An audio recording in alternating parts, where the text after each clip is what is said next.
Welcome, golf fans, pursuers of knowledge and the almighty dollar. This is your golf guru bringing you my Ryder Cup Before the Lock show. Yes, I wanted to get you guys just a little more information. We are about 16 hours away from seeing the first tee shot at the Ryder Cup.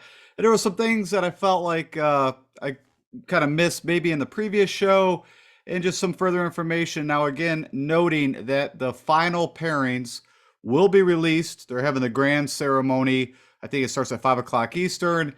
After that, you'll get the pairings. Now, that is only for the first event, which is the foursomes. We're going to talk about all that. But so I don't have the actual lock pairings yet. Nobody does. But I do have quite a bit of information and things that will point us towards, so you can at least start building some lineups and thinking about it. But again, you probably want to hold off just to see what is the final pairings that will be released later today. Again, I would guess somewhere around 5:30, 6 o'clock Eastern. Okay, real quick, let's talk about PrizePicks.com. Yes, I am promoting it. I think it's a great way to get involved in DFS, and it's a little simpler for people that are newer, or for the guys that have been playing for a long time like myself.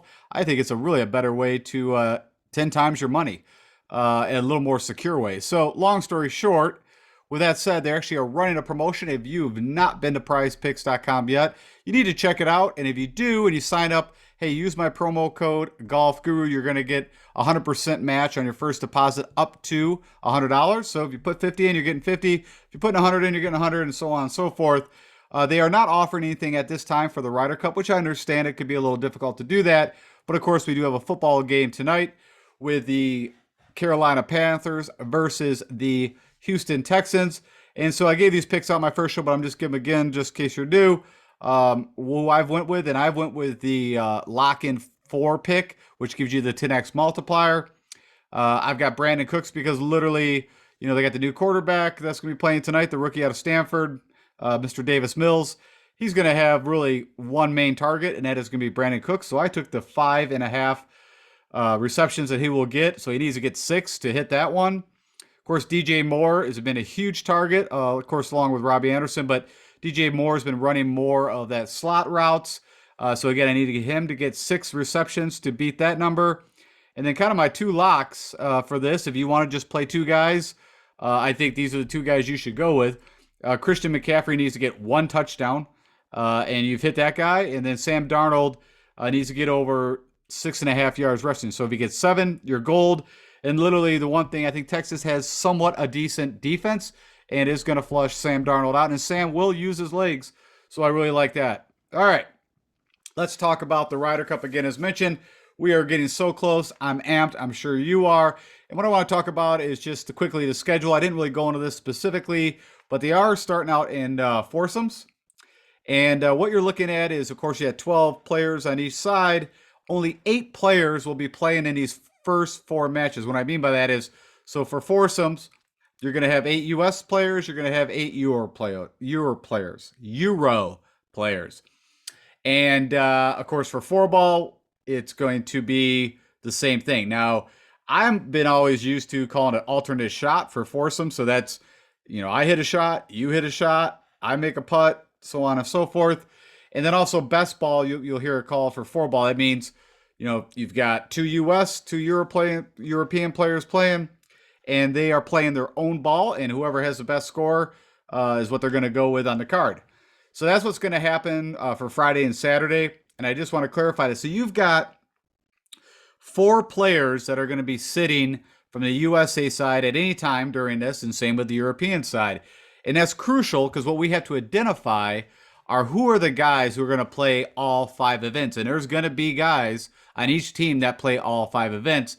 And of course, for DFS, from the DraftKings perspective, for what they've got offering, you need the guys that are getting the most opportunities for points. And points are if you win a match, have a match, so on and so forth. Now, it doesn't mean that if you've got guys going for all 5 events that, it could be a bad thing because you're getting negative if they lose. But I like the opportunities knowing that my guys at least are playing. And there's going to be certain guys that I feel that probably will only play singles, and we'll talk about that. Okay. If you want just a real quick history, of course, what Captain Stricker decided is to start out with foursomes to start this whole thing off. And what's interesting with that is that's typically the one area that U.S. has struggled. So this is looking over the past 5 Ryder Cups, the past 5 matches. You can see that European team has kind of dominated us in that area. Not dominated, but definitely has beat us in that area. So I think what Stricker's thinking is the U.S. gets off and we actually could win the foursomes, at least come out in the first foursomes match and get ahead in points. That would be great momentum, or four ball. Where USA has actually done well. We're ahead in that by a couple points. And then you've got the singles, which again everybody plays. But if you want to just understand where it's all kind of worked out, and of course everything you've heard multiple times is that Europe is let us when you combine this. And funny enough, what I thought was interesting is that singles. We always think of the USA team as should dominate the singles or has. That's not so much the case, at least over the last 5 matches. Now, this time around, I feel that we should, but I think we definitely need to own one of these foursomes or four ball coming out of that. Okay, so now if you want to get an opinion, this is from, I believe, Brando Chambly on the Golf Channel, who he sees as projected foursomes, and I agree with him for sure, at least on the first two. I think you can lock it in with JT and Jordan being a team. Of course, great friends. Have played in quite a bit of this before, had success, of course, over in France. So you can lock that one in. Of course, you got Xander and Patrick, which you've heard probably multiple times if you've been watching the coverage. These guys are good friends since the President's Cup in 2019. They've been actually working with each other's ball. I think they're going with Patrick's ball. So lock those guys in. And then I also really do like DJ and Colin Morikawa. They do play the same ball. They've been practicing a lot together. I'm going to show more of that. And then you got Daniel Berger and Brooks Koepka, who are, of course, Florida State alumni and have played a bit together and know each other well. And I believe they also play the same ball, so there's no issue there. So I just thought I'd throw that up there just so you can see some projecting. And I agree heavily with actually the first three pairings. I'm not sure about the fourth, but we'll see how that shakes out. For the foursome, again, this is alternate shot. And then another thing I thought was kind of interesting, that this information was actually pulled. If you looked at the last 3 years of data for all these players, 12 on each side, who's actually had a better stroke gain total in heavy winds and also in colder temperatures. And the first thing you would think, which even I would have, is that Europe should come out ahead on that. And funny enough, that's not the case. In all instances, if you look at 0 to 5, 5 to 10, 10 to 25 under the winds, U.S. fares better, which I did kind of say when you started to break down the analysis that I did on the first show about the players we have. All these guys are actually really pretty good wind players, between Morikawa, English, Scheffler being one of the best in high winds. We have a solid team that can handle the wind. And then if you add the temperatures in below 75 to 50, again, U.S. fares well. So what I'm getting to is I wouldn't worry so much. There's been a lot of talk about, oh, this is a Link Styles course. No, it's not. This is going to be a course that you're going to need to come in from the air. You're not going to be bumping running on these greens. So scrap that. It's American, look like a links course, but it is a true attack from the air. And also, don't worry about the wind and the weather. The USA team, if they play their game, should have no issues with that. And then lastly, one other thing that I want to show is, if we want to look at who's been paired up together during the practice sessions, and the one that we really, I think, need to stay focused on is the Tuesday, Thursday. And it lines up again with everything I was seeing. I think DeChambeau, Scheffler will go out in alternate shots. So the later foursomes. Actually, that would be the earlier foursomes. You got Spieth and Thomas, again, my lock. I think Schauffele and Cantlay is a lock. You got Johnson and Morikawa again. And then you got Berger, English, and how I see it going will be Koepka and Berger, and then maybe Finau and English. But again, that's kind of what's showing. And you can see it switched a little bit on Wednesday, but the focus should be on the Tuesday, Thursday. And then another thing, there's been a little bit about this, and I talked about this a little bit in the first show, but I thought I didn't look at it this way, is, again, how the U.S. team just dominates on paper versus, and also this can kind of help you think, on the European side, if you're thinking about who's the guys that are going to be sent out for all matches, I can guarantee you it's going to be Rahm. Victor just isn't a anybody, he can just get along with anybody.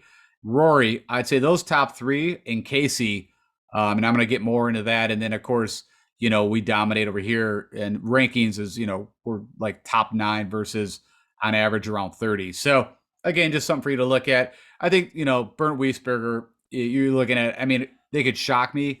I would see him getting in, of course, the singles, but that's about it. I'd be shocked if he gets played otherwise, but we'll see. So the big thing I was talking about is we need to find the guys who we think are going to play in all 5 matches. That is my strategy. I want to find the guys that I think are going to have the most opportunity for points. This is showing you the Wednesday practice groupings and then Thursday, and there's some little difference. I mean, really, they kind of just flipped it and added a player here or there. But here are my guys, so you know. And then again, of course, wait to see what the final pairings are.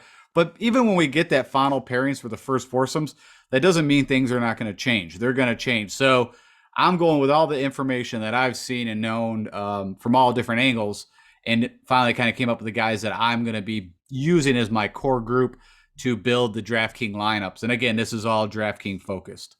So the first guy on this team, of course, is no shocker. And right now, from what I've seen, projected ownership is going to be number 1, and that's Jon Rahm. I mean, there's no way, unless he is just a disaster and he's still dealing with some stomach issues. I mean, I think all that's BS. I'm not worried about that at all. There's no way you're going to sit the number 1 world ranked guy, especially when like the next guy on your team is like 15th. So expect Rahm to play in all matches. And also you got to think about, that point at the singles when you're picking these guys, can they win that point? So I think all said and done, Jon Rahm for the European side is going all 5.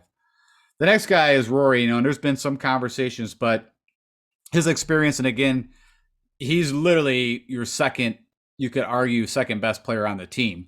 And so I don't see any reason why you're not marching out Rory out there every time. The next guy I like is Paul Casey. Again, one of the best ball strikers on this team. Yeah, the putter can kind of come and go. Also experience and world rankings, everything. You're not sitting Paul Casey. The next guy I actually see will be my 4th guy that I think is Viktor Hovland. Again, from world rankings, I think he was top 3 on this team.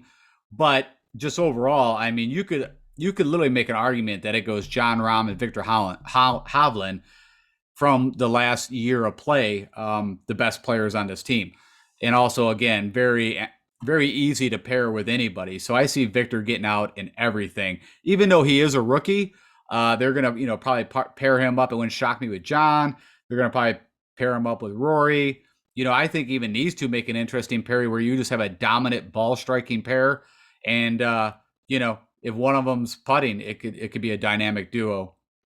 Next guy in, I think, is Tommy Fleetwood. Now, even though Tommy's game this year wasn't that great, he's actually had, I believe, a 4th and a 12th place finish here recently. We started to see his game come back, of course. His record, the one appearance that he's had, I think he was 4-1-0. Of course, that was with Molinari. But I see no way also how Tommy can play in the win in his shot making. I see him to play, almost all matches. I don't see how he'd be left out. And then Sergio, it was a kind of a toss-up between Ian, but I think Ian Poulter and Sergio are going to be paired quite a bit. But again, when you think of the best ball strikers, pure ball strikers they got on their team in distance, I like Sergio. And that's why I think Ian and him will be paired quite a bit. As you see, they're in the same group on Thursday practice rounds because what does Ian do very well? He puts the lights out. And Sergio has also been a very hot putter when it comes to the Ryder Cup matches. So if you want to know out of those 12 guys, my top 6 guys that I think are going to play all 5 of the matches. Of course, everyone's playing singles, but it's all trying to figure out who's going to play the foursomes and the 4-ball. Those are mine. And then, of course, I've already mentioned Shane Lowry on the team from a stats playing in crazy wins. It comes up as, has the best record. So, it was that one. I think Europe is probably the hardest to figure out. I like my top 4. Tommy and Sergio, you could kind of like sit there and figure out, well, why not Terrell Hatton? But his game has just not been that great at all. And maybe Shane Lowry is a rookie, kind of like, I think what I was talking about on the USA side that, even though he's a rookie, he can play. But I think Victor is going to own that kind of, playing in everything as a rookie. Kind of like the Lee Westwood of, 97 or something crazy like that. Okay, let's focus our attention now over to the USA side. I think, honestly, the USA side, maybe just because of how much we know more about the USA side and follow them through all the different things, that it's a little simpler to pick my all 5 events guys. And so, and a lot of these I already talked about. So, of course, Patrick Cantlay and Xander, I see them playing everything together. And also, of course, should win their singles matches. Of course, you got Cantlay, who just lit it up on Bent Green's getting almost, what was it, like 13 strokes, something crazy. Xander, of course, won the gold. Has been in decent form, but I have no worries that he's not going to shine. Of course, then you got Jordan Spieth and JT who will be paired together. I believe they will go out and they will play both foursomes and four ball. So those, like I said, I think are a lock. And then I like DJ. Again, you've got the numbers 2 world ranked player. He's had a great success at Whistling Straits at the PGA Championships. He's also looked to be paired with Colin. He could also get paired with somebody else, but I just think there's no way you leave DJ on the bench. How do you stomach and answer the media when if the USA loses and DJ only played in 1 or 2 of the first 2 days matches? And then last but not least, I was kind of in between Tony Finau and Brooks Koepka. I leaned on Tony Finau just because I think, again, for the weather conditions, he also just won the Northern Trust, and he's just so easy to pair with everybody that I think, Tony would be my next guy in. Brooks is right there. Like I said, it was kind of a toss-up between the two. And then you just got to remember, DJ and Colin are probably going to be together. And then you've also got, I think, Tony will probably, could be paired with a lot of different guys. Of course, Tony and Brooks have played together in the past, so that was another reason why. But you got that Brooks Berger connection. So we'll see, but those are the guys, my top 6 guys that I think will play all 5 events. Again, very important for the DraftKings contests that are out there. And with that noted, I kind of threw a DraftKings example for you, and this is kind of a USA focus kind of team. I want to, note that kind of my plans for builds are, build some USA teams. I'm going to build some Euro. I'm going to build some splits. But this one, just to give you an idea on why I'm bringing this up, is because if you remember, if you played like the Zurich when they had the matches, remember you're going to get the points for both players. So the first thing that I'm thinking is, okay, I'm picking the cheaper of the 2 that I know that are going out. So between Patrick Cantlay and Xander at the captain spot, you're going to want to pick Xander if you're going to play that Patrick. Why? Now, the only thing you could say is, well, I don't think Xander could win his singles match. That's what you got to kind of sit and think about. And that's why they're priced more. But I like, for especially the first couple of days, give me Xander at the captain spot. And I'm also getting Patrick.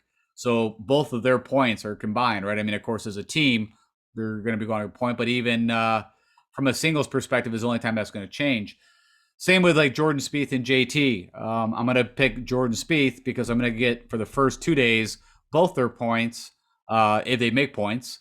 And then worry about now. So Jordan Spieth, from a singles match, as far as I know, I think he's halved one and never won a singles match. So you've got to think about that. I also like DJ, as I mentioned, again, locking in that I think he's going to play all events. I'm also going to get that Morikawa kind of share. Maybe even, who knows? Maybe he's also paired with English or Brooks or whoever. But those would be my starter 3. And then I already mentioned, Finau. I like, and again, I think he'll be the Brooks side.